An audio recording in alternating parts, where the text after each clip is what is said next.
의인과 악인, 마태복음 13장 49절 말씀을 가지고 오늘 나누겠습니다. 세상 끝에도 이러하니라. 천사들이 와서 의인 중에서 악인을 갈라내어 풀무불에 던져 넣으리니 거기서 울며 이를 갈미 있으리라. 아멘. 얼마 전 태국의 한 섬 부근에서 강력한 지진, 해일이나 수십만 명의 사상자를 엄청난 자연재해가 있었습니다. 이 사건을 보고 기독교에서는 마지막 때 일어나는 징조들 가운데 한 부분으로 해석을 하고 있습니다. 성경에는 세상 끝에 일어나는 징조에 대해서 마태복음에 크게 두 부분으로 나오고 있습니다. 대부분의 그리스도인들은 마지막 때 일어나는 징조에 대해서 처처의 기근과 지진이 있으리라는 말씀만을 기억하고 있습니다. 세상 끝에도 이러하리라. 천사들이 와서 의인 중에서 악인을 갈라내어 풀무불에 던져 넣으리니 거기서 울며 이를 갈미시라는 이 말씀은 주님께서 직접 하신 말씀으로 반드시 이루어지는 사건입니다. 먼저 천사들이 와서 의인 중에서 악인을 갈라내어 악인을 풀무불에 던져버립니다. 이것이 마지막 때 일어나는 징조라는 것입니다. 이것을 의식하며 살고 있는 그리스도인들이 얼마나 있는지, 말세라고 하는 때 살고 있는 우리 그리스도인들은 이런 징조들을 보면서 자신의 신앙을 점검해 보아야 할 것입니다. 의인과 악이라는 것은 무엇을 말하는 것인가? 어떻게 의인과 악인을 구별할 수 있는 것인가? 누구든지 주의 이름을 부르는 자는 구원을 얻으리라. 이 구절만 보면 그 사람의 행위가 어찌되었건 주의 이름을 부르면 다 구원을 받아 천국에 갈 수 있는 것처럼 오해하기가 정말 쉽습니다. 그러나 주님께서는 의인들 속에 악인이 있고 그 악인들은 천국에 갈 수 없다고 잘라 명하고 있습니다. 천사들이 오기 전까지 악인들은 의인들과 같은 부류에 살고 있습니다. 천사가 옴으로 인해 악인들의 정체가 드러납니다. 그리고 최후에는 불 속에 들어가는 비극을 맞습니다. 그러면 여기서 천사들을 만나기 전에 의인과 악인의 상태가 어떠했는지를 알아보고자 합니다. 국어사전에서 의인은 바른 길을 가는 사람을 뜻합니다. 성경은 의인은 없나니 하나도 없음이라고 인간의 행위가 아무리 바르다 할지라도 의인은 없다고 선포하고 있습니다. 예수님 당시 율법을 지키는 서기관, 율법사들을 보고 의인이라고 칭했습니다. 그러나 이 율법은 죄를 생각나게 하여 제사를 받는 의식은 행하지만 완전한 제사함을 이루지 못하기 때문에 영원하신 아버지께로 갈 수가 없고 결국은 온전한 의인이 될 수가 없었던 것입니다. 성경에서 의인은 행위 이전에 의라고 하는 존재가 있음으로 인해 나오는 행위를 할 때 의인이라고 선포하고 있음에 유념해야 합니다. 그러므로 의인을 알기 전에 먼저 의에 대해서 알아보고자 합니다. 의는 자기의 의와 하나님의 의 두 가지가 있습니다. 사람의 의는 하나님의 의에 대하여 복종치 아니하고 자신을 의롭다고 드러냄으로써 하나님과 원수되는 일을 말합니다. 곧 율법을 통하여 구원을 얻고자 하는 믿음의 행위들을 말하고 있습니다. 그러므로 율법의 행위로는 그의 앞에 의롭다 하심을 얻을 육체가 없나니 율법으로는 죄를 깨달음이니라. 이제는 율법 외에 하나님의 한 이가 나타났으니 율법과 선자들에게 증거를 받은 것이라고 로마 3장 20절에 우리에게 증거하고 있습니다. 하나님의 의는 구약에서 선포되어 온 메시아로서 신약에 오신 예수 그리스도, 더 나아가 부활하신 하나님의 아들이신 예수 그리스도를 말하고 있습니다. 이 의는 죄인인 하나님의 자녀들의 죄를 사하고 하나님의 영광에 도달하게 하는 능력을 가지고 있습니다. 그러므로 의인이란 예수 그리스도로 말미암아 죄사함을 받고 예수 그리스도의 생명이 자기 안에 있음으로 인해 하나님의 영광에 이르고 또 이들이 하나님의 자녀들을 생명의 길로 인도할 때 의인의 길을 걷는다고 말할 수 있습니다. 악인, 포네로스라는 헬라어를 악인이라고 우리가 번역을 했습니다. 악한 일을 행하는 사람을 뜻합니다. 성경에서 악함이란 행위 이전에 사람 속에 악이 있어서 그것을 행한 결과에 따라 악인이 되는 것을 말합니다. 누가복음 11장 39절에 주께서 이르시되 너희 바리새인들은 지금 장과 대적 것은 깨끗이 하나 너희 속인즉 탐욕과 악독이 가득하다. 어리석은 자들아 밖을 만드시니가 속도 만들지 아니하셨느냐라고 묻습니다. 예수님 당시 악인은 율법을 가르치나 그 속에 예수 그리스도의 생명으로 채워지지 않은 자들을 말하고 있습니다. 겉은 의인으로 포장되어 있지만 속에는 사람을 죽이는 악으로 가득 차 있습니다. 이들의 가르침은 곧 사람을 지옥 자식으로 만든다고 주님은 책망하셨습니다. 이들은 온갖 표적과 이적을 구하여 하나님의 자녀들을 미혹의 길로 인도하고 있습니다. 예수께서 수많은 표적과 이적을 행하시면 아버지의 영광을 나타내기 위함이고 그것을 통하여 요나의 표적을 확증하기 위함이었습니다. 그런데 요나의 표적을 구하는 것보다 자기의 부와 영광을 위하여 하는 행위들을 악한 일을 하며 악인이라고 정의를 누가복음 11장 29절에서 내리고 있습니다. 의인과 악인의 기준은 먼저 그 행위보다는 사람 속에 생명이 있는가 아니면 하나님을 대적하는 사단의 영이 있는가에 따라서 구분이 됩니다. 유대 지도자들은 주님을 보고 귀신이 들렸다고 했습니다. 그러나 그분은 생명이신 하나님이 그 안에 계셨고 아버지의 일을 하셨던 분입니다. 그러나 그분은 생명이신 하나님이 그 안에 계셨고 아버지의 일을 하셨던 분입니다. 다시 말해 그분은 친정 의인이셨습니다.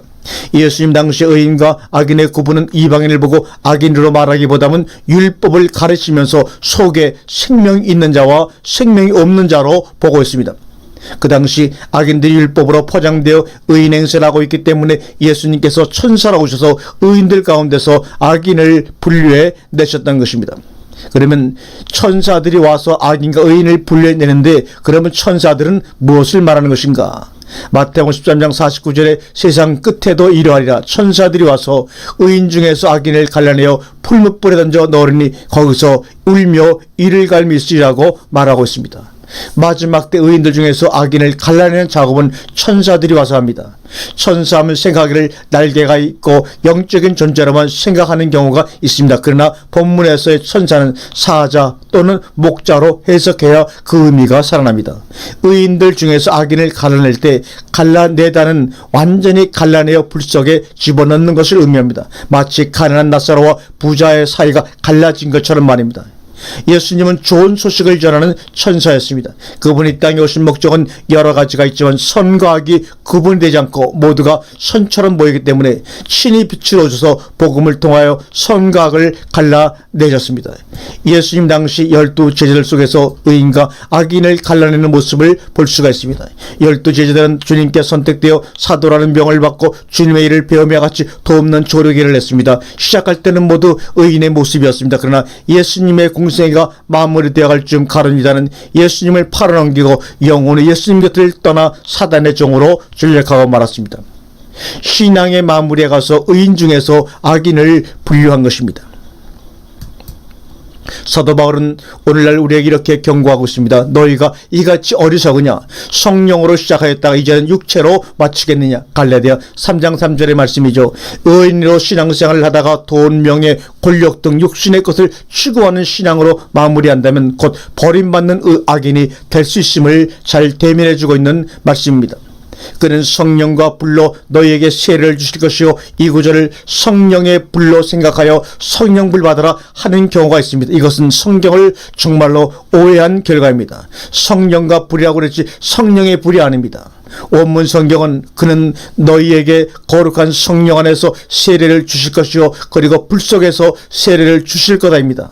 접속사는 대등관계를 나타내는 대등관계를 때는 접속사입니다. 그러므로 불이 성령에 종속된 것이 아니라 성령과 불은 대등한 관계로 있는 것입니다.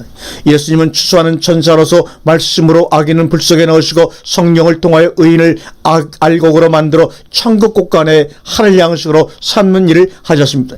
예수님은 어둠에 앉아 죽음을 기다리는 자들에게 생명을 주시려고 오신 아버지 하나님이 보내신 생명의 천사여 사신이었습니다. 본문은 복수형으로 천사들로 나옵니다. 그러면 아버지가 보내는 천사들은 누구인가 하는 것입니다. 계시록의 천사들은 7개의 목자 또는 목사들을 가리키고 있습니다. 또 천사들에 관하여 그는 그의 천사들을 바람으로 그의 사역자들을 불꽃으로 삼으시니라고 히브리서 1장 7절에 말합니다. 복음을 전하는 자들을 천사 또는 불꽃으로 비유하고 있습니다. 그러므로 마태복음 13장에 나오는 천사들은 마지막 때 복음을 전하는 사역자들을 말하고 있습니다. 사단도 자기를 강명의 천사로 가장하나니 그러므로 사단의 일꾼도 자기를 의의 일꾼으로 가장하는 것이 또한 큰 일이 아니라 저희의 결국은 그 행위대로 되리라 고린도서 11장 14절에 말씀하죠. 마지막 때는 복음을 전하는 자들의 마음을 잘 헤아리는 지식이 있어야 합니다. 이는 사단이 광명의 천사로 그의 무리는 의의 일꾼으로 가장하여 하나님의 자녀를 미혹의 길로 인도하기 때문입니다. 세상 끝, 그렇다면 본문에 나오는 세상 끝의 기준을 시간에 두느냐 아니면 자연의 재앙의 사건이 일어나는 때인가 하는 것입니다. 이러한 문제들이 전혀 고려되지 않고 있습니다. 끝에 대한 문제인식이 너무 미약하여 막연히 칙칙하며 믿음 생활합니다. 이 단어는 원어 성경에서 그 의미를 찾아봐야 정확히 알 수가 있습니다. 세상 끝에도 이러하냐 해서 세상은 아이온, 이건 시대, 영혼 세상이며 어근은 아이 항상과 크로노스가 연결된 나라입니다. 종합적으로 어느 때를 기준으로 하여 항상 주를 따라 사는 자와 항상 성령을 거스리는 자들의 삶으로 구분됩니다. 그러므로 세상은 시간적인 것보다는 생명을 가지고 있는 존재로서의 영원한 삶을 말하고 있습니다. 또한 여기는 끝은 쉰텔레아를 끝으로 번역을 했습니다. 이것은 함께, 쉰이라는 말은 뭡니까? 함께라는 말입니다. 텔레의 끝입니다. 함께 마치다 해서 유리한 단어로 완성의 끝을 의미하고 있습니다. 주께서 땅 위에서 그 말씀을 이루사 필하시고 끝내시니에서 주께서 땅 위에서 이루시고 필하신 말씀은 가라사대 볼지어다 날에 이르니 내가 이스라엘 집과 유다 집으로 새 언약을 세우리니 하나님의 언약의 말씀이 성취되는 끝을 의미하고 있습니다. 따라서 이 단어의 의미는 지구의 종말의 끝보다는 하나님의 자녀들과 사단의 자녀들이 함께 살고 있는데 하나님이 보내신 천사들이 와서 생명의 복음을 줌으로 인해 자신들의 삶이 드러나 구원으로 들어가는 자와 풀무불에 들어가는 자로 나누어지는 때를 세상 끝으로 말하고 있는 것입니다. 그러면 여기서 풀무불은 무엇을 의미하는가? 마태복음 13장 50절에 천사가 와서 의인들을 무리에서 의인의 행세를 하는 악인을 갈라내어 극한 풀무불에 넣습니다. 풀무불에 들어가는 그들은 거기서 울며 이를 갈고 있을 것이라고 했습니다. 악인들이 들어가는 풀무불은 부자가 들어가는 곳입니다. 이 생을 살면서 부와 권세를 누리며 가난한 낯설에게 먹을 것을 주지 않는 부자가 간 곳이 바로 풀무불이었습니다. 그는 그곳의 고통을 아브라함이 호소할 때 냉정하게 거절했습니다. 그러자 자기 형제들이 생에 살고 있으니 이 고통받는 곳에 오지 않게 해달라고 간청했습니다. 그러자 아브라함은 모세와 선지자들의 말씀을 듣지 않는 자들에게 죽은 자가 살아나서 가서 외칠지라도 풀무불에 올 수밖에 없는 자들이라고 냉정하게 말합니다. 부자가 죽어 음부의 불꽃에서 속에서 고통을 당하는 것이나 이 세상을 사는 동안에 가난한 자들에게 먹을 것, 입을 것, 마실 것을 주지 않고 부자들만의 잔치를 하는 것이 풀무불에 들어가는 것과 같다는 말입니다.